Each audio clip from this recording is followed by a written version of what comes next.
Hello, this is Paul and Will from Genelec, and today we'd like to introduce to you the new feature that is found in Genelec 4.2. In this video, we're going to cover all the new extended features of AutoCal 2 calibration procedure called Calibration Group IDs. It's part of the symmetrical setting on the main calibration page, but defined on the group edit page after the layout page. So Will, why don't you take it from here? All right, so here we are on the layout page, and I've got one more speaker that I want to put into the Hive. But I want to point out first that I'm using a layout style from a pull-down menu here. All right, so this is 9.1.6. And the benefit of this is that all of these speakers have been pre-labeled for you, which is really, really important. It's the first part of using this these calibration group IDs. You've got to have your speakers labeled correctly.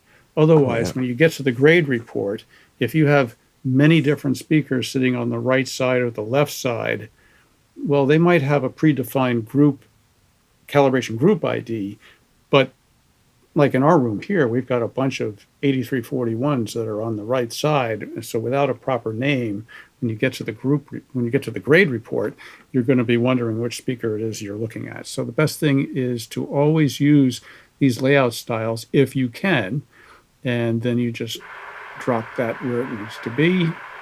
And we have our last one here, which is going over to the right wide. All right, so now we've done the layout, and the next thing we have to do, as you said earlier, we get to the group define, and here's where the calibration group IDs get defined.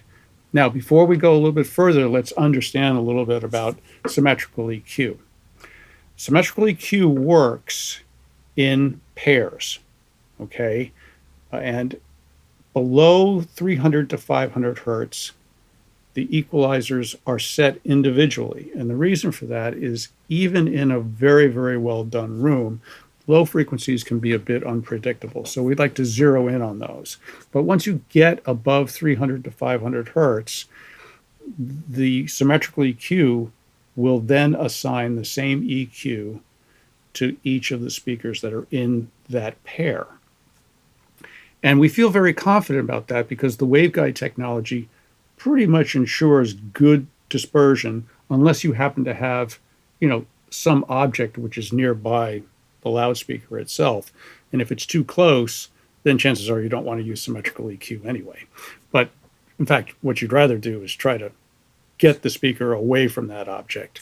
But notwithstanding any of that, there are default group IDs made for each of these grid locations. Okay, and we have to do it this way because you could have a grid which is small, medium, large, 22.2 for NHK, 12, 13 speakers for Sony Reality Audio or any of the Atmos versions, or you might have a huge grid that has many, many locations in there. So the programmers have to predefine each of these paired locations with a default. So this is our left, right? You can see that, and that is in calibration group 1, and this one over here happens to be 1. I may have changed this before. I think the actual default was 9. But before we get lost in that, let's just look at this guy. Here's 10, here's 10, this is 5, and 5. And so the user can certainly change these if he or she wants to do that. But if the default was 9, then just leave it at 9. Make sure that the other one is matched to it. They have to be in symmetry. Otherwise, this feature doesn't work at all. All right.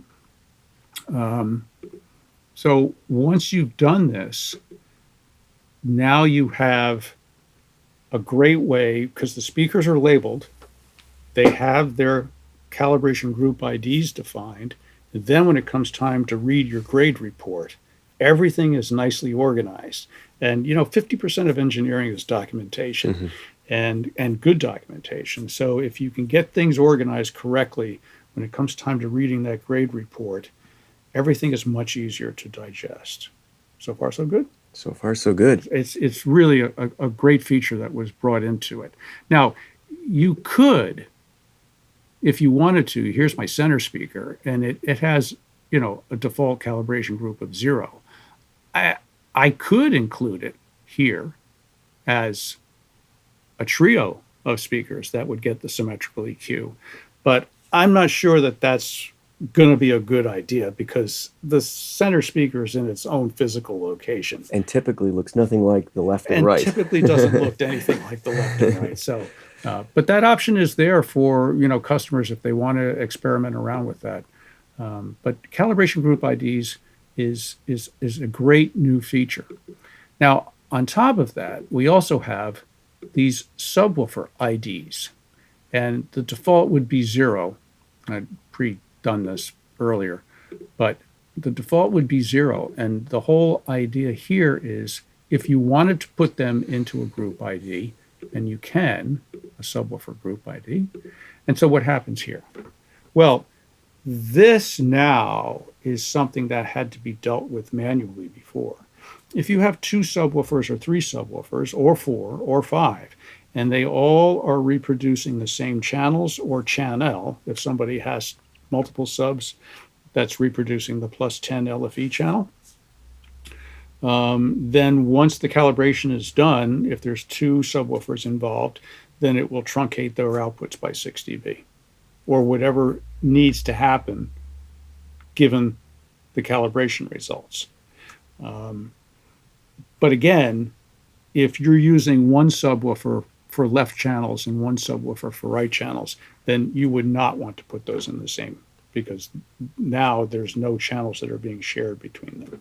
But if you are using them together, then this is a great new feature that really takes some of the manual functions that some of our customers, I'm sure, didn't even realize they didn't even realize. Well, they still have to realize that they have to do this part of it. Well, that's true too. It's done automatically for them, and it's a great part of this whole identification, for symmetrical pairs or symmetrical subwoofers.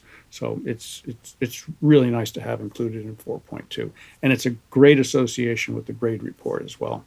Yeah, fantastic. And so this is just one of many new features in GLM 4.2. And thank you for watching this. And we look forward to sharing some more little tips and tricks with GLM in the future. So thanks again for watching. Thanks a lot.